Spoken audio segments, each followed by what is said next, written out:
Welcome back to MTG Generations. Today we're just going to go over some quick basics on where the placement is on a play area for the Magic the Gathering card game. That way people can get a rough idea of basically where most players tend to put their cards or tend to organize them on the battlefield and in the surrounding area. To start with, we're going to go up here and show that we have a 20-sided die sitting here with the 20 facing up for the life point total. That is the normal starting life point total for a standard game, which is 20, and it may go up or down depending on the gameplay throughout the duration.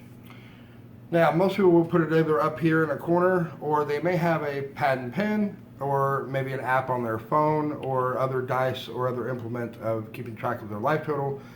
Sometimes actually off the table, off to the side, such as this. Whatever you choose, it's your own personal preference. So, where exactly on here, to start with, do we have our deck? Our draw deck pile? is over here, which contains all of the cards of your of your deck, and it also can sometimes be called the library. All right, that's our library there. And if anything ever left the battlefield, where would it go? It would normally go in the graveyard, which is usually in front of the library, such as here. Now, nobody can look at your library unless they have a card, of course, but they always have the option to look through your graveyard. Right, so no one can look through your library, not even you, unless you have a card or ability that grants you that specific ability to do so. No. But everyone must be able to always look through your graveyard, including your opponent, at any time they choose. Okay, so on the rest of the battlefield here, where are we going to lay our lands at normally in an average basic game? Our lands would normally go like down across here, and sometimes if people have a lot of lands, they tend to stack them like this. All right, and what about, say, an artifact? An artifact would go right here with, of course, all your enchantments, creatures, planeswalkers, and other things. All right, so speaking of which, let's go ahead and see. Let's see, we got a creature in there. All right, this is another creature, so we got an artifact there, and we have a creature there. What about planeswalker? Planeswalker. All right, so we have a planeswalker out there. All right. Now, with planeswalkers, if you plus or minus their abilities, then you could get a dice such as this to plus them or minus them. All right.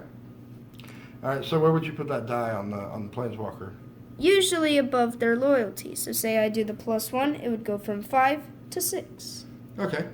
And so, do we have any other cards that may remain on the battlefield that would be out here? Yes, we have a artifact equipment, which actually would stay like there as a regular artifact, but then when you equip it, it would go on top or behind of a creature, such like this. All right, so you would actually attach it, yes, or equip it, as it says on the card, to that creature. And it's signified by actually being under it or on top of it, in some way kind of touching it so that you know that it is part of this creature now, yes, for the time being. Now, we have a enchantment, which are cards that stay on the battlefield and have special abilities. All right.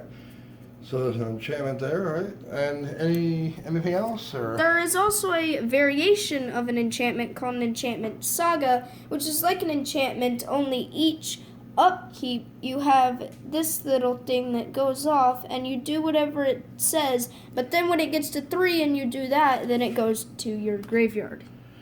All right, so every upkeep, basically it's an enchantment that it stays in play, and it does each of those things only once each turn. It changes when it comes back to your upkeep. So it's just like a changing enchantment. Yes. Okay, and it's destroyed after the 3rd turn after it comes out. Yes. Okay. What else do we got here? We also have instants and sorceries, which are cards that do certain abilities. A sorcery only during your turn, and an instant during your turn or an opponent's turn.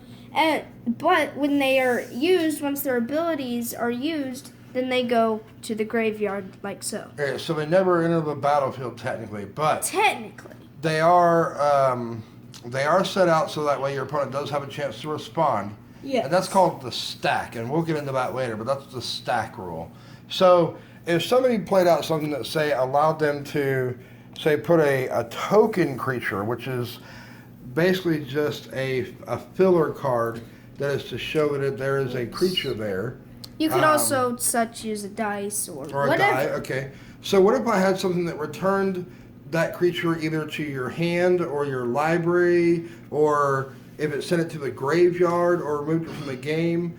Would it go to those different places? No, it would actually just go over here off to the side, removed from the game, and it would basically just fizzle out into nothing. So I can't get that back. A token No. can't be gotten back. No. What about a card that's been exiled? Can it ever be gotten back? Yes, if you have a card or ability that says you can do that. Okay, so a token isn't in exile, it just doesn't exist anymore. No, yeah. Okay, so it's erased from existence if it ever leaves the battlefield for any reason. Yes. Okay, all right, so let's see here. So we got our board state set up. This is the basics. As we said again, this is the battlefield area for the most part right here. And we have our lands down here. We have our library over here, face down. Right above it, we have face up our graveyard. And as I said before, there is exile, which is simply setting a card off to the side, unless it is a token, in which case it is dissolved and doesn't technically exist anymore. Cards in exile should be kept separate from cards that would be non-existent, such as a token. You can always keep them in a box or another place where that way you can keep track of them for later games. All right, so that's the basics of where everything actually sets up on the board here.